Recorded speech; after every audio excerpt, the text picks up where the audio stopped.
And this is all coming from things I've learned, personal experiences, and finally I feel at a good spot in my life where I can speak up and speak with my chest out, my chin up.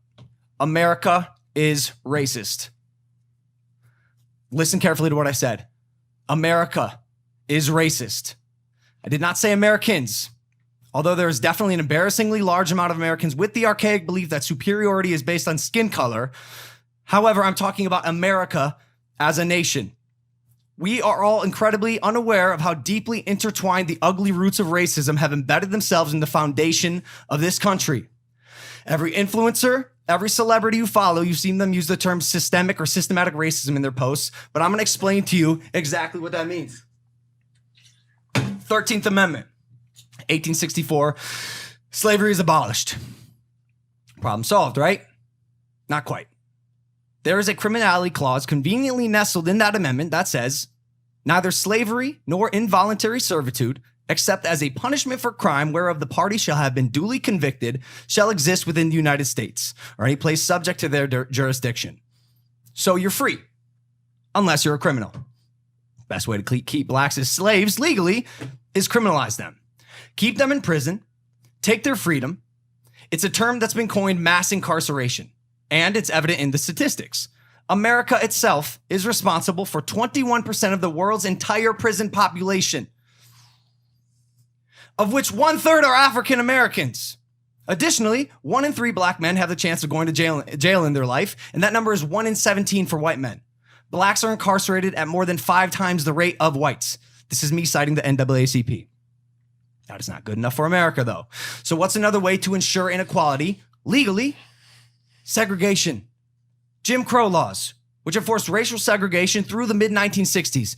Bro, the mid-1960s. That is my parents' generation.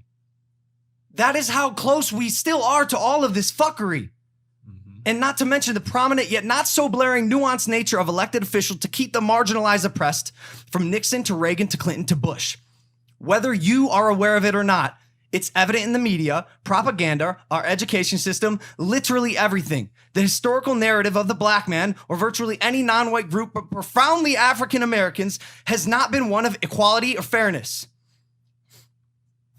For the longest time, I was afraid to speak up because I thought I'd piss people off, because I'm politically ignorant, and even because of my polarizing nature. I have made reprehensible mistakes in the past. So who the fuck am I to suggest a way to better and progress humanity? That was what I thought. This past weekend, I found the answer to that question. Who the fuck am I to better and progress humanity? I am a human. I'm just like you. I'm just like you. And I'm just like you. I am a human who's made mistakes. I've learned from them, and I've worked hard to educate myself and create a better future for me, my friends, my future children, and the world around me. It's 2020, and I'm sure I'll make more mistakes in my life, but one mistake that I refuse to be a part of is the mistake of silence. I will not be a part of a generation that is written on the wrong side of history, and I will not stand by as my fellow humans are brutally and unjustifiably murdered at the hand of the state or any oppressor. Listen closely. One of my biggest learnings from all of this, and I'm embarrassed that it's taken me 25 years to realize this. It is not enough to be not racist. You have to be anti-racist. Yes. Condemn those who feign superiority because of the color of their skin.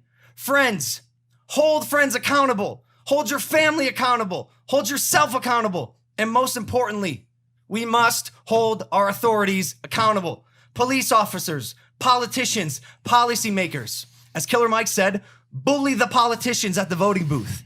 Make your voice heard. Attend a protest. Speak up against injustice. If you're white, if you look like me, use your privilege. And for those who do not think white privilege exists, you are fucking blind. You are delusional, and you are part of the problem. I can count on 0 hands the amount of times that I have feared for my life at a routine traffic stop. That has never happened. Half of the reason I'm able to get away with some of my hooligan shit I do in my vlogs is because I'm a white kid. I'm confident that I do not have to fear for my life should the cops show up. Acknowledge and weaponize your privilege. I believe we're going to a protest today. You can bet your fucking ass I'll be in the front line. Knowing all this about America, its racially charged background, its inability to truly treat humans as equals, even after 244 years since its inception. We must now work towards finding the solution. And if you are an influencer or a celebrity friend of mine, I hope you are using your platform to continue to spread the message of solidarity and unity. I do not have all the answers, but I know we must now reverse engineer the system as a collective. We must open our eyes and realize that there is only one race, and that is the human race. On behalf of Breonna Taylor, we must change. On behalf of Ahmaud Arbery, we must advance. And on behalf of George Floyd and the hundreds of others who have been unjustly murdered in this country, we must evolve.